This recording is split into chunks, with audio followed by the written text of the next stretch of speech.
नमस्कार साथियों, आपका स्वागत है हमारे YouTube चैनल शिक्षा सेवा में। सक्षमता परीक्षा और बीपीएससी शिक्षक बहाली दोनों के लिए उपयोगी एससीईआरटी का ये सीरीज मेरा चल रहा है। इस कड़ी में आज हम देखेंगे अतीत से वर्तमान चैप्टर 4 क्लास 7। वही क्लास 7 ये जो है आज का चैप्टर मुगल साम्राज्य से संबंधित है। मुगल साम्राज्य वैसे तो बहुत बड़ा चैप्टर है, उसे एक वीडियो में समेटना मुश्किल है। फिर भी हमने एससीईआरटी के सिलेबस में जो दिया है, जो क्लास 7 के एससीईआरटी बुक में दिया है, हमने उन सारे फैक्टों को, उस सारे तथ्यों को भरसक अपने इस वीडियो में लाने का कोशिश किए हैं। तो धैर्य से देखिए, आपको ये वीडियो बहुत मजा देगा। इंटरेस्टिंग वीडियो है। हमने सारे फैक्ट को इकट्ठा किए हैं जो आपके परीक्षा के लिए अति महत्वपूर्ण है। तो चलिए चलते हैं पहले प्रश्न की ओर। 1526 ईस्वी में बाबर ने किस वंश के शासक को पराजित कर मुगल साम्राज्य की नींव डाली? सैयद वंश, तुगलक वंश, खिजली वंश, लोधी वंश। इसका राइट आंसर होगा लोधी वंश। 1526 यानी 21 अप्रैल 1526 को बाबर ने इब्राहिम लोधी को पराजित कर मुगल वंश की नींव डाली। इब्राहिम लोधी उस समय दिल्ली के गद्दी पर बैठे थे, जो लोधी वंश के अंतिम शासक थे। चलिए अगले ऑप्शन पे चर्चा करते हैं। सैयद वंश के संस्थापक थे खिज्र खां। खिजली वंश के संस्थापक थे जलालुद्दीन खिजली। और हमारे तुगलक वंश के संस्थापक थे गयासुद्दीन तुगलक। तो इस तरह हम देखें, सैयद वंश के संस्थापक खिज्र खां, खिजली वंश के संस्थापक जलालुद्दीन खिजली, तुगलक वंश के संस्थापक गयासुद्दीन तुगलक। और 1526 ईस्वी में लोधी वंश के अंतिम शासक इब्राहिम लोधी को पानीपत के प्रथम युद्ध में, जो कि 1526 को हुआ था, 21 अप्रैल 1526 को, जिसमें बाबर ने इब्राहिम लोधी को पराजित करके दिल्ली पर मुगल सत्ता की नींव डाली। चलते हैं हम। तो अगला प्रश्न है, मुगल काल की राजभाषा क्या था? हिंदी, उर्दू, अरबी, फारसी। मुगल काल की राजभाषा फारसी था।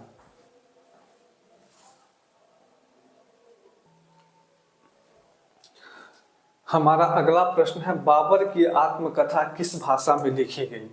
बाबर की आत्मकथा किस भाषा में लिखी गई? फारसी में, अरबी में, उर्दू में, तुर्की में। इसका राइट आंसर है तुर्की में।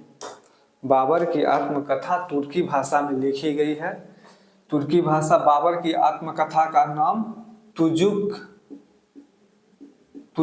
ए बाबरी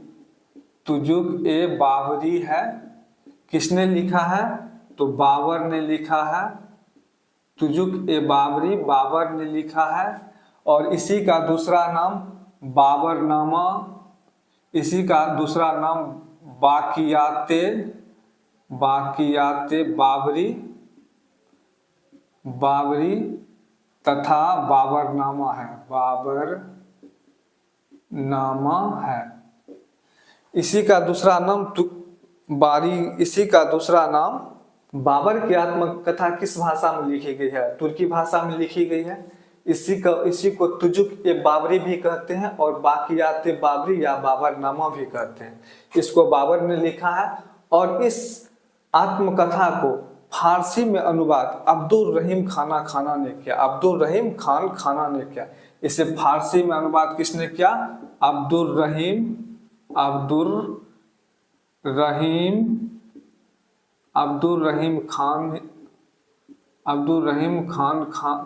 खाना ने इसे फारसी में अनुवाद किया। तो बाबर की आत्मकथा तुर्की भाषा में लिखा है। किसने लिखा है? तो बाबर ने लिखा है। इसका दूसरा नाम बाबरनामा है और इसे ही बाकियाते बाबरी भी कहते हैं। और बाबरनामा को फारसी में अनुवाद अब्दुल रहीम खाना ने किया है। मुगल वंश के किस शासक ने कलंदर की उपाधि धारण की? मुगल वंश के शासक अकबर ने नहीं, हुमायूं ने नहीं, शाहजहां ने नहीं, बाबर। मुगल वंश के शासक बाबर ने कलंदर की उपाधि धारण की। 1526 ईस्वी में पानीपत के युद्ध 1526 में पानीपत के युद्ध जीतने के बाद कलंदर जीतने के बाद इन्होंने अपने प्रजा में खूब धन लुटाया, सभी प्रजा को चांदी की सिक्के प्रदान किए, जिसके उपलक्ष्य में इसने कलंदर की उपाधि प्रदान किया गया। भारत के किस युद्ध के दौरान पहली बार तोप का प्रयोग हुआ? खानवा के युद्ध के दौरान नहीं, चंदेरी युद्ध के दौरान नहीं, पानीपत के प्रथम युद्ध के दौरान तोप का प्रयोग हुआ। पानीपत के प्रथम युद्ध के दौरान तोप का प्रयोग हुआ। कब युद्ध हुआ? 21 अप्रैल 1526 ईस्वी को। किस के बीच हुआ था? बाबर और लोदी के बीच, बाबर और इब्राहिम लोदी के बीच।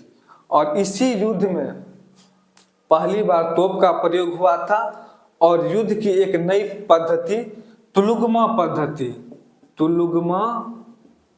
पद्धति का भी उपयोग हुआ था। और बाबर के प्रमुख तोपची थे। किस युद्ध के दौरान पहली बार तोप का प्रयोग हुआ?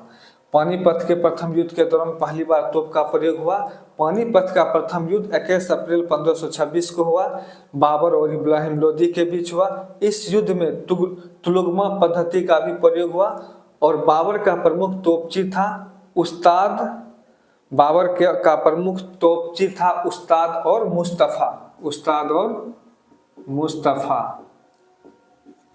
चलिए अगले प्रश्न की ओर। हमारा अगला प्रश्न है, पानीपत का प्रथम युद्ध कब हुआ था? 1526, 1527, 1528, 1529। इसका राइट आंसर होगा 1526। Right answer 1526। 1526 ईस्वी में पानीपत का प्रथम युद्ध हुआ था। इसका चर्चा पहले भी कई बार हो चुका है, बाबर और इब्राहिम लोदी के बीच हुआ था। 1527 में खानवा का युद्ध हुआ था। खानवा का युद्ध किसके बीच हुआ था? बाबर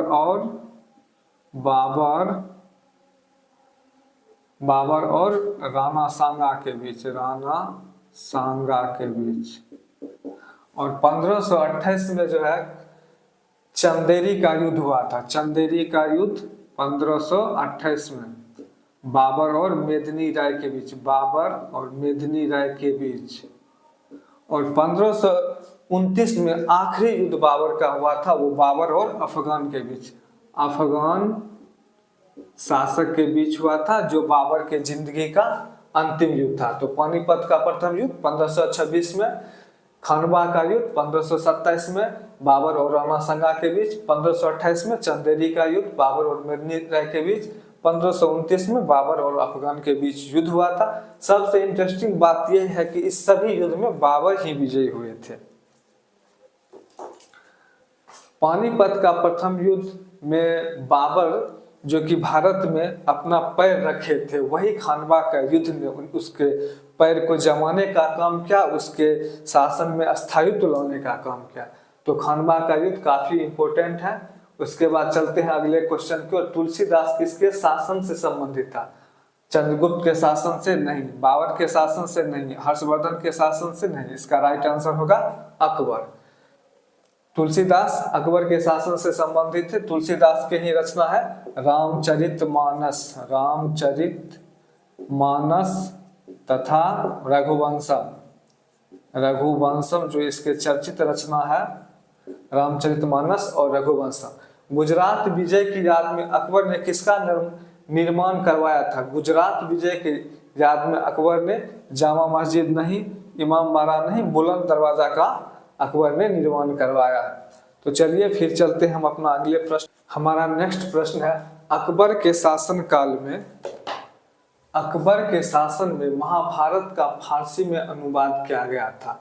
वह किस नाम से जाना जाता था? इकबालनामा के नाम से नहीं, अकबरनामा के नाम से नहीं, रज्मनामा के नाम से जाना जाता था। महाभारत का जो फारसी में अनुवाद हुआ था वह रज्मनामा के नाम से जाना जाता था।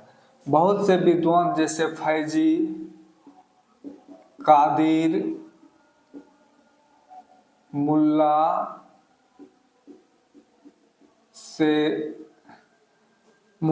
शेर आदि विद्वानों ने मिलकर महाभारत का फारसी में अनुवाद किया, जो रज्मनामा के नाम से प्रचलित है।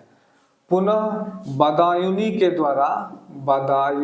द्वारा रामायण का भी फारसी भाषा में अनुवाद हुआ। रामायण का फारसी में अनुवाद किसने किया? बदायूनी का।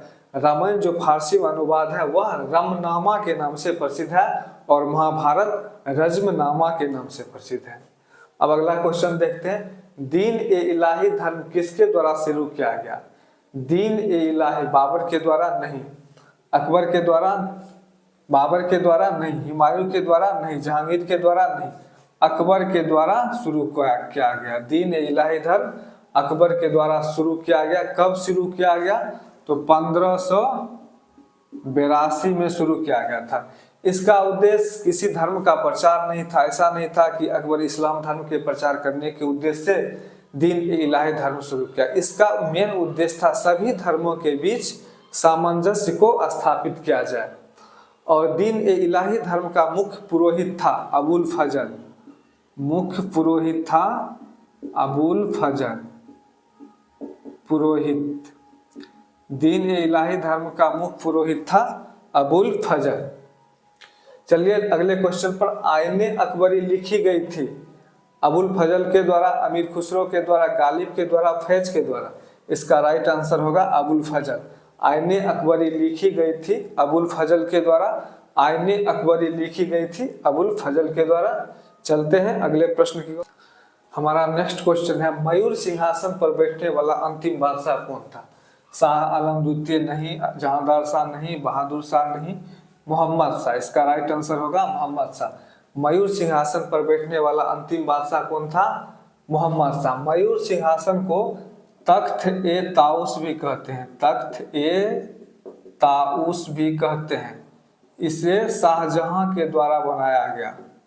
शाहजहां के द्वारा बनवाया गया और इसको बनाने वाले जो वास्तुकार थे उसका नाम बादल खां था। बादल खां मयूर सिंहासन के वास्तुकार थे, यानी मिस्त्री थे। उन्होंने ही मयूर सिंहासन को बनाया। उसके बाद मोहम्मद शाह जो था मयूर सिंहासन पे बैठने वाला अंतिम शासक था। क्यों? क्योंकि इसके समय में 1739 ईस्वी में नादिर शाह का आक्रमण हुआ था। इसके समय में 1739 में नादिर शाह का आक्रमण हुआ और उन्होंने दिल्ली में जम के लूटपाट मचाया और मयूर सिंहासन, जिसे तख्त ए ताउस भी कहते हैं, मयूर सिंहासन और कोहिनूर हीरा यहाँ से लूट के ले गया। फिर अगला प्रश्न देखते हैं। हम अगला क्वेश्चन पे की बात करते हैं, मुगल चित्रकारी किसके शासनकाल में पराकाष्ठा प्राप्त की? अकबर के नहीं, शाहजहां के नहीं, औरंगजेब के नहीं, जहांगीर। मुगल चित्रकारी जो था, जहांगीर जो था चित्र प्रेमी आदमी थे। जहांगीर के समय में चित्रकारी अपने पराकाष्ठा को प्राप्त किए और अकबर के समय में क्या था कि साहित्य अपने पराकाष्ठा पर था। साहित्य अपने पराकाष्ठा पर था। शाहजहां के समय में स्थापत्य कला अपने पराकाष्ठा पर था और औरंगजेब के समय में मुगल साम्राज्य अपने पराकाष्ठा पर था। यानी मुगल साम्राज्य का सबसे अधिक वृद्धि औरंगजेब के शासनकाल में हुआ। शाहजहां के शासनकाल को मुगल काल का स्वर्णिम काल भी कहा जाता है और स्थापत्य कला का भी स्वर्णिम काल कहा जाता है। चलते हैं अगले प्रश्न की ओर। पटना को प्रांतीय राजधानी किसने बनाया? अलाउद्दीन नहीं, इब्राहिम लोदी नहीं, शेरशाह। पटना को प्रांतीय राजधानी किसने बनाया? शेरशाह ने। अगला प्रश्न है, कौन सा मकबरा द्वितीय ताजमहल कहलाता? अनारकली का मकबरा नहीं, अनारकली का मकबरा नहीं, एतमाद उद्दौला का मकबरा नहीं, अनारकली का मकबरा नहीं, एतमाद उद्दौला का मकबरा नहीं। बीबी का मकबरा जो है, बीबी का मकबरा द्वितीय ताजमहल कहलाता है। यह मकबरा कहाँ स्थित है? महाराष्ट्र में। महाराष्ट्र के औरंगाबाद में स्थित है। औरंगाबाद में स्थित है बीबी का मकबरा, महाराष्ट्र के औरंगाबाद में स्थित है। यह द्वितीय ताजमहल भी कहलाता है। इसे किसने बनाया? इसे बनाया इसको यानी ताजमहल, द्वितीय ताजमहल को आजम शाह ने अपने माँ के, आजम शाह ने अपने माँ के याद में बनवाया था। तो द्वितीय ताजमहल को आजम शाह ने, आजम शाह कौन थे? औरंगजेब के पुत्र थे, जो अपने माँ के याद में इस बीबी के मकबरे का निर्माण करवाया था। और उसकी माँ का क्या नाम था? दिलरास बानो बेगम। दिलरास बानो बेगम, यानी बीबी का मकबरा दिलरास बानो बेगम का है। किसने बनवाया? आजम शाह ने। कहाँ स्थित है? महाराष्ट्र के औरंगाबाद में। औरंगजेब द्वारा चलाए गए जिहाद का क्या अर्थ होता है?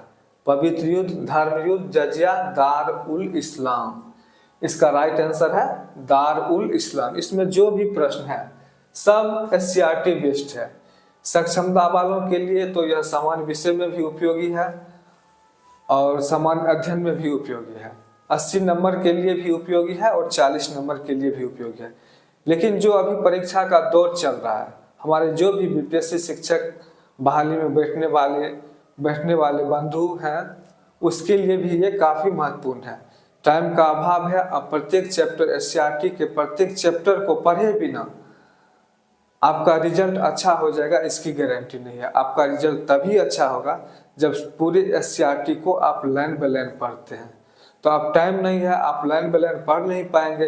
इसीलिए हम अपने वीडियो के माध्यम से पूरे चैप्टर का जो इम्पोर्टेंट फैक्ट है, जो आपके परीक्षा के लिए काफ़ी महत्वपूर्ण है, जिससे ज़्यादा से ज़्यादा प्रश्न पूछे जाने की संभावना है, हमने उस सारे फैक्ट को बुक से, एससीईआरटी के बुक से उठाया है और आपके सामने लाए हैं। तो ध्यान से देखिए, धैर्य से देखिए, मेरे वीडियो पे कमेंट भी कीजिए और अपना सलाह भी दीजिए। हमें आपका सलाह का इंतजार है। चलते हैं नेक्स्ट प्रश्न पर। नेक्स्ट क्वेश्चन है, दिल्ली के लाल किले का निर्माण किसने किया?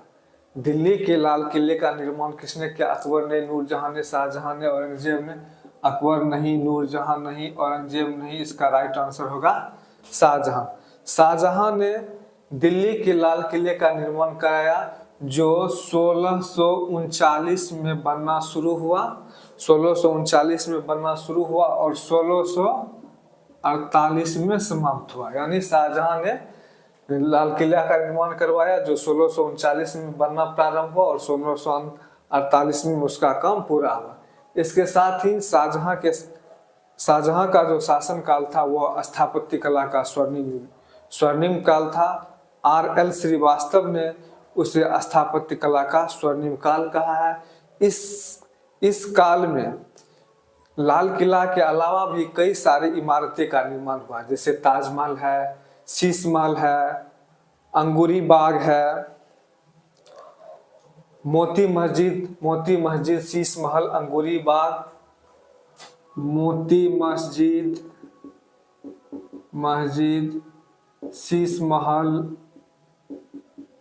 शीश महल, ये सारे के सारे फैक्ट हम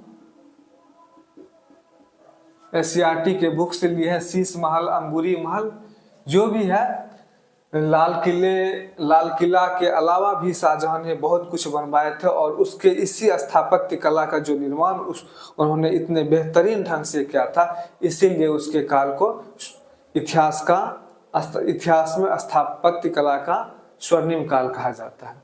पद्मावत की रचना किसके समय हुई? जब से पद्मावत मूवी जो है आई है, उसके बाद से इस क्वेश्चन का भी डिमांड बढ़ने लगा है। तो पद्मावत की रचना आइए देखते हैं। अकबर, बाबर, औरंगजेब से किसके समय में हुई थी? अकबर के समय में, बाबर के समय में, औरंगजेब। इसका राइट आंसर होगा शेर शाह के समय में पद्मावत की रचना हुई थी। पद्मावत जो है एक सूफी परंपरा की महाकाव्य है। इसके रचनाकार हैं मलिक मोहम्मद जायसी। इसके रचनाकार हैं मलिक मोहम्मद जायसी। यह एक सूफी परंपरा का महाकाव्य है। शेर शाह की प्रशासनिक सुधारों का प्रयोगशाला कहाँ शेरशाह के प्रशासनिक सुधारों का प्रयोगशाला कहा जाता था। बिहार को, काबुल को, दिल्ली को, गुजरात को शेरशाह अपने प्रशासनिक सुधार के लिए ही जाने जाते थे। तो इसके लेकिन उस प्रशासनिक सुधार का भी प्रयोगशाला था हमारा अपना बिहार। शेरशाह के प्रशासनिक सुधारों का प्रयोगशाला था बिहार। दोस्तों, ये जो भी क्वेश्चन है सब आपके लिए इम्पोर्टेंट है, इसीलिए इसको धैर्य से देखिए, ध्यान से देखिए, कमेंट कीजिए, लाइक कीजिए और अच्छा लगे तो सब्सक्राइब भी कीजिए। चलते हैं नेक्स्ट प्रश्न पर। हमारा अगला प्रश्न है, औरंगजेब के संबंध में कौन सा कथन सही नहीं है? उसे जिंदा पीर कहा जाता था, सही है। औरंगजेब को जिंदा पीर भी कहा जाता है, सही है। उसने 2 बार राजाभिषेक करवाया, ये भी सही है। उसे मूर्ति भंजक भी कहा जाता है, ये भी सही है। वह नगारा बजाने में निपुण था, ये गलत है। औरंगजेब जो था वह बीना बजाने में निपुण था, बीना बजाने में निपुण था। और नगारा बजाने में कौन निपुण था? तो अकबर नगारा बजाने में निपुण था। शाहरुख नामक चांदी का सिक्का किसके द्वारा चलाया गया था? बाबर के द्वारा, अकबर के द्वारा, शाहजहां के द्वारा, जहांगीर के द्वारा। शाहरुख नाम का जो सिक्का था, ये सिक्का काबुल में चलाया गया था। काबुल में शाहरुख नामक सिक्का काबुल में चलाया गया था, जो चांदी का होता था। किसका होता था? चांदी का। किसके द्वारा चलाया गया? बाबर के द्वारा। हमारा राइट आंसर है बाबर। किस विजय के बाद बाबर ने पातशाह की उपाधि धारण की? पातशाह की उपाधि 1504 में बाबर ने काबुल पर विजय प्राप्त की। काबुल पर विजय प्राप्त करने के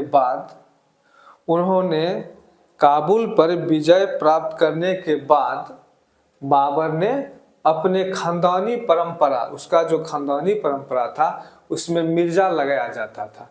उस समय वहाँ बादशाह या पातशाह लगाने की कोई उपाधि नहीं था।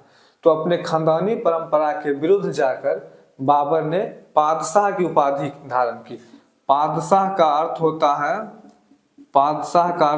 अस्थाई। पाद मतलब अस्थाई और शाह मतलब स्वामी, यानी अस्थाई स्वामी। तो बादशाह ही बाद में बादशाह बन जाता है। और काबुल विजय के बाद बाबर ने पातशाह की उपाधि धारण की।